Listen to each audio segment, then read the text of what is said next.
And the mistake that founders make who are very passionate and have a vision of something they want to change is they believe that all they need is their vision and money to build whatever they have in their head. And it turns out almost never is that right. And that I think a lot of startups maybe take inspiration from Silicon Valley, but that sometimes becomes maybe a copy rather than solving a problem here. And we have so many problems here that are worth working on. Universities need to rethink their curriculum for the 21st century to integrate innovation and entrepreneurship from end to end.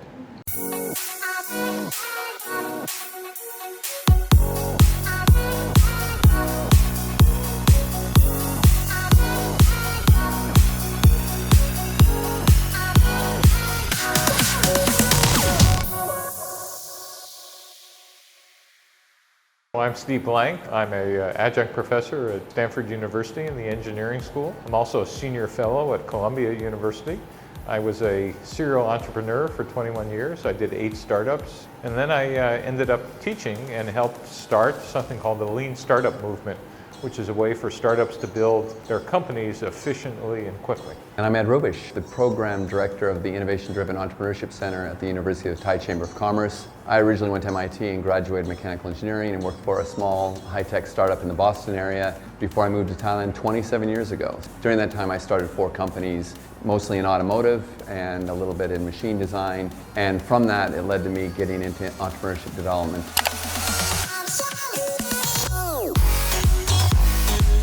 And the mistake that founders make who are very passionate and have a vision of something they want to change is they believe that all they need is their vision and money to build whatever they have in their head. And it turns out almost never is that right, because in their mind they're actually solving a problem for customers they haven't talked to. And so the mistake is staying inside your building and not testing your hypotheses or your guesses about who are you building this for, what problem are you solving, and whether what you're building actually matches their problem. And that I think a lot of startups maybe take inspiration from Silicon Valley, but that sometimes becomes maybe a copy rather than solving a problem here. And we have so many problems here that are worth working on that there's a lot of opportunities instead of just trying to do the Thai language or the Thai version of something in San Francisco.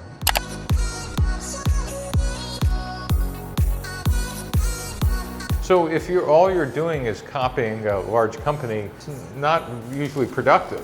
What you have is the ability to understand things faster and better than a large company. And so you could decide that you're doing one of 3 things. One is you're entering a market that already exists, and maybe you're going to make something cheaper.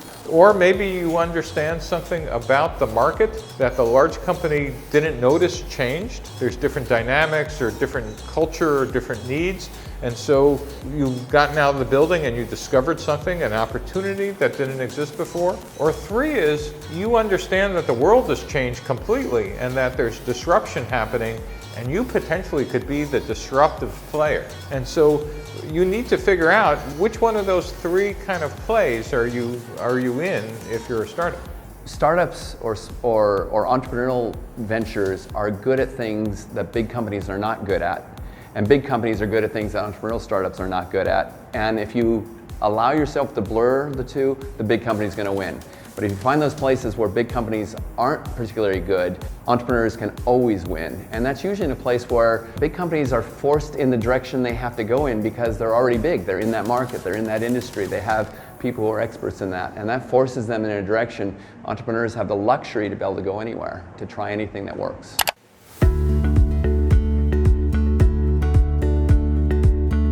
So remember, a large company, as Ed said, has gotten large because they've done things repeatable and scalable time and again. But innovators exist in large companies as well as they do in startups. Even if you have that, something else is missing. You need an entrepreneur inside that company who knows how to take that idea and make it all the way through all the processes inside of a large company that want to stop innovation. So even though you might have an innovator, you also need an internal entrepreneur inside of a company. Now, a company has another advantage over startups, that they could do something startups can't, and they could buy innovation. So they could partner with a company, they could do a joint venture, they could be a distributor, they could buy intellectual property, or they could buy the entire company. And that is something that small startups can't do at all.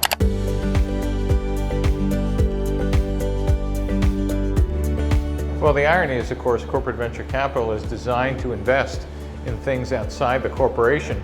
But most of the time, the people that are starving for corporate funding are the innovators inside the company. And so there's very rarely not as easy to get, I mean, you almost have to quit the company, go get funded, and then you have a startup, which I find incredibly ironic. The other is corporate venture capital swings back and forth between, are they investing for products and services that make sense to align with the company, or are they investing as a traditional VC to make profit and drop that to the company's bottom line? And so that changes with the economy and changes over time. Right now, at least in the United States, corporate venture capital is somewhat focused on both. They're investing in AI and machine learning, but they're also acting as accelerators to growth funds, saying, well, it looks like we can make some money here too. Yeah. So they're kind of, depends where you are and who they are.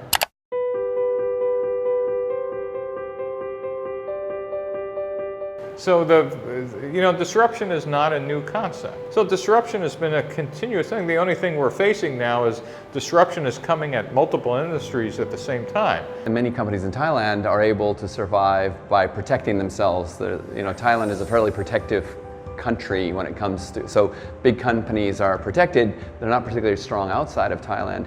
And that's unfortunate because eventually, well, there's two outcomes. Either it'll stay protected forever and that will just be Thailand and the rest of the world will move on, or those companies will not know how to compete when the time comes. So a couple of things that in the US, that there's a phrase for that protectionism called rent seekers. Yeah. And so rent seekers in the US are automobile dealerships and wherever where there are laws that protect incumbent industries. And it turns out that that kind of behavior strangles innovation in its crib.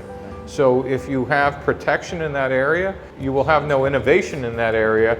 But if other places in the world are innovating, your country or community is now at a disadvantage on a national level because you protected a small group on a personal level. It usually doesn't end up well for the country. The region can become very, very good opportunities for great businesses. But as long as we hide from that and kind of protect, we're not going to reach out to that opportunity. So we're doing ourselves longer term. These are great questions.